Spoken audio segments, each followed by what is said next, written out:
Hello friends, after a long time মই আপোনালোকৰ মাজত পুনৰ উভতি আহিছোঁ এটি নতুন ৰেচিপি লৈ।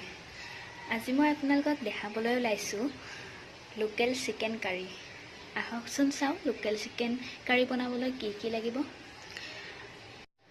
লোকেল চিকেন কাৰী বনাবলৈ আমাক লাগিব কাটি লোৱা মাংস, লোকেল মুৰ্গীৰ মাংস ল'ব দেই।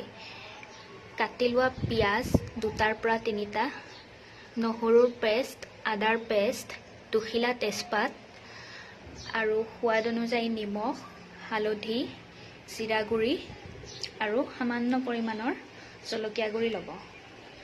এতিয়া কেনেকৈনো বনাই চাওঁ আহকচোন। আৰু লগতে লাগিব দুটাৰ পৰা তিনিটা মজলীয়া আকাৰৰ আলু, মিডিয়াম সাইজত কাটি ল'ব। কেৰাহীত 10 পৰা 15 চামুচ মান মিঠাতেল দি ল'ব। তেলখিনি সম্পূৰ্ণভাৱে গৰম হোৱাৰ পিছত আমি গৰম তেলত কুটি লোৱা পিঁয়াজখিনি দি দিম।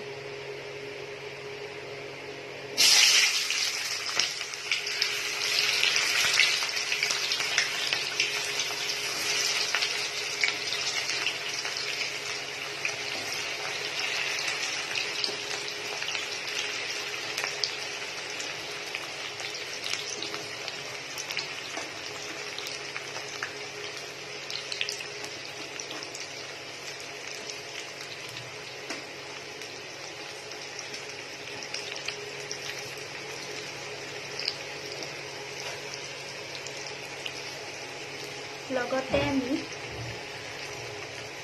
তেজপাত দুখিলাও দি দিম। এতিয়া আমি পিঁয়াজখিনি মুগা বৰণীয়া নোহোৱালৈ হাই ফ্লেমত ভাজি থাকিম।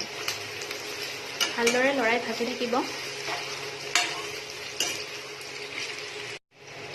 এতিয়া আপোনালোকে দেখিবলৈ পাইছে আটাইখিনি পিঁয়াজে মুগা বৰণীয়া হৈ পৰিছে।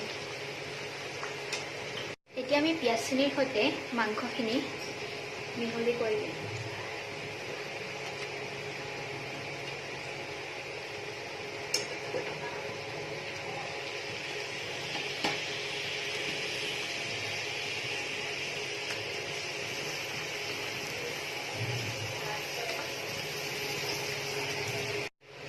এতিয়া আমি মাংসখিনিৰ সৈতে আদা নহৰু পেষ্টখিনি মিহলি কৰি দিম।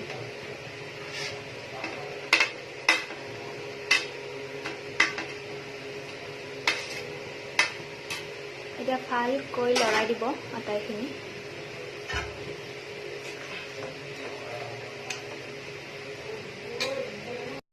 তাৰপিছত 2 চামুচ হালধি পাউডাৰ,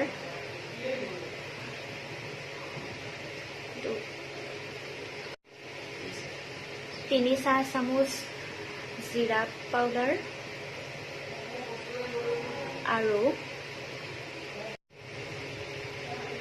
1 চাহ চামুচ জলকীয়াৰ গুড়ি দি দিয়া হ'ল। গোটেইখিনি মাংস, পিঁয়াজ, আদা নহৰু, হালধি আটাইখিনি ভালদৰে মিহলাই ল' ফ্লেমত ভাজি থাকিব। মই 1 চামুচ জলকীয়াৰ গুড়ি যোগ কৰিছোঁ আৰু আপোনালোকে ইচ্ছা অনুযায়ী 2 চামুচ, 3 চামুচ ইমান ইচ্ছা আপোনালোকে যোগ কৰিব পাৰে। এতিয়া ল' ফ্লেমত 15 পৰা 20 মিনিটমান সময় মাংসটো নিসিজা পৰ্যন্ত আপোনালোকে ভাজি থাকিব।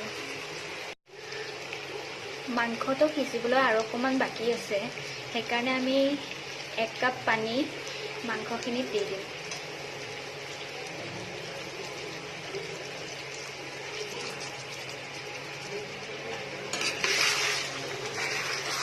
ভালদৰে লাৰি দিলোঁ আৰু ঢাকনি ব্যৱহাৰ কৰিম, কিয়নো ঢাকনি দিলে অকণমান সোনকালে সিজাত আমাৰ সহায় হ'ব।